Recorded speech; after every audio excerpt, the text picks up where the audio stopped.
Crazy in-laws meet for the first time after 12 years of divorce and no contact at their son's wedding, and by the end of it make amends, so I think all is good until they pull this one crazy demand and start pressurizing us to give up on our honeymoon trip so that they can go instead and have a fresh start as a couple until we stay back and arrange a whole different wedding for them and claim that I'm a bridezilla, a homewrecker, spoiling their good-hearted son because I'm refusing to give in to their crazy demands. I, 27 female, got engaged to my fiancé, Aaron, 26 male, last year on our 3rd anniversary. We have known each other since high school. We became best friends within days of meeting each other. Eventually we started dating. My parents Frank and Area 50 male and 50 female were always very involved in my life, but his parents Ross and Melissa, 56 male and 48 female, were never that involved in his life. But they still did not think twice before demanding our honeymoon from us. They wanted us to cancel our honeymoon. Well, no. They wanted us to let them go on our honeymoon instead of us. When we asked what they meant, they explained by saying that they have finally reconciled at our wedding after 12 years of being apart and they deserve a vacation together to rekindle their love. Aaron used to always talk about how terrible his parents were when they were still married, and he was genuinely relieved when they finalized their divorce. That was before I came into his life.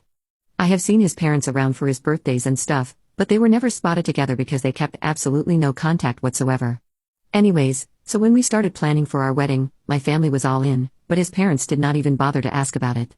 They just let us know that they will be there. We made sure they knew that both of them will be present there just to avoid any drama on the wedding day. But they seemed completely okay with it. Cut to the wedding day and everything seemed perfect. Everything went smoothly, and after 4 years of being together, we were finally married. We had dreamt of this day for so long.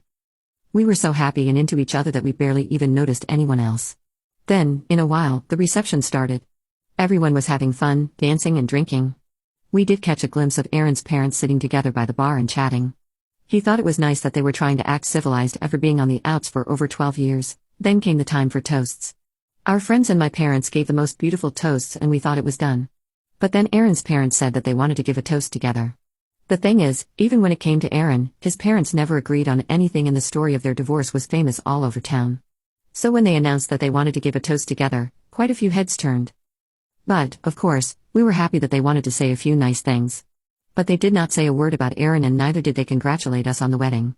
They kept reminiscing about the time they spent together. Again, it was amazing that they were getting along, but that day was not supposed to be about them. It was supposed to be about their son and his bride.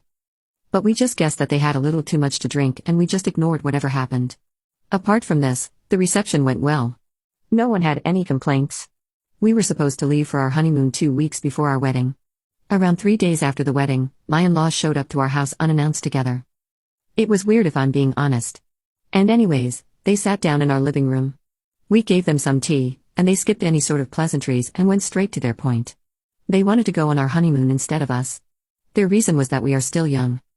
We will be able to go on any number of trips we want to, but they are old and they do not have that much time left in their lives.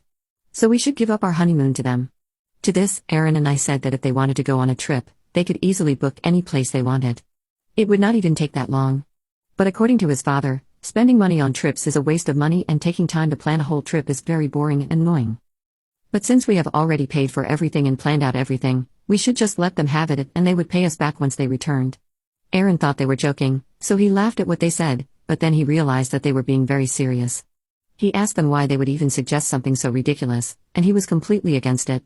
We had planned this trip for months, and then canceling it for his parents just felt like something we would have never even thought of. But his parents kept insisting. Aaron was very firm on his decision, and he told them that he would not even want to consider this. But if they need any help with booking anything or planning anything, he would be more than happy to help. But his parents kept insisting, and they started guilt-tripping him. They started reminding him that they raised him and this is the least he can do for them and that he owes them everything. They even gave him a rough amount of what they spent on him throughout his life.